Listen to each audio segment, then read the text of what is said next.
పోలీసులపై వైసీపీ నేతల దాడులను జన సైనికులు తీవ్రంగా ఖండించారు. దాడులకు పాల్పడిన గొడ్డలి పార్టీ నాయకులను కఠినంగా శిక్షించాలని జనసేన నేతలు డిమాండ్ చేశారు.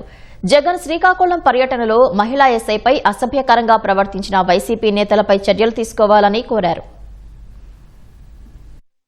ఒక మహిళా అధికారి పట్ల నిజంగా కూడా అది చూస్తే ధృతరాష్ట్రుల కొలువులాగా జరిగింది.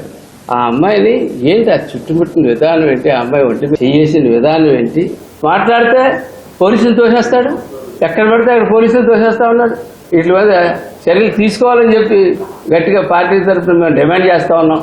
మీ నాయకుల్ని అదుపులో పెట్టుకోండి, మీరు పెట్టుకోలేనప్పుడు జన సైనికులు ఉంటారన్న సంగతి బట్టి మర్చిపోతుందని చెప్పి తెలియజేస్తాం. క్రిమినల్స్ ని లేదంటే జైల్లో ఉన్న వాళ్ళని వీళ్ళని పరామర్శించడానికి వెళ్లి దారి పొడవునా విధ్వంసం సృష్టించి చేసేదానికి ఈయన ప్రయత్నిస్తా ఉన్నాడు వైఎస్ జగన్మోహన్ రెడ్డి గారు. ఇంత చక్కనైన కార్యక్రమాలు చేస్తా ఉంటే మీరు చూసి ఓరవలేక విశాఖపట్నంలో ఫ్లైట్ లో దిగి దారి పొడవునా శ్రీకాకుళం దాకా కావాలని చెప్పి రెచ్చగొట్టి ఒక బీసీ అధికారి రోడ్డు మీద ట్రాఫిక్ నియంత్రణ చేస్తా ఉంటే పోలీస్ అధికారి ఆవిడ్ని నిజంగా చుట్టుముట్టి అసలు చూస్తా ఉంటే ఆ దృశ్యాలు నిజంగా ఇంత దారుణంగా అని అనిపించేదిగా తయారైంది. సొంత చెల్లి హాస్పిటలైజర్ అయితే ఆవిడ పరామర్శించడానికి దిక్కులేదు, కానీ క్రిమినల్స్ ని గంజాయి బ్యాచ్ ని వాళ్ళని కొడితే వాళ్ళని పరామర్శించడం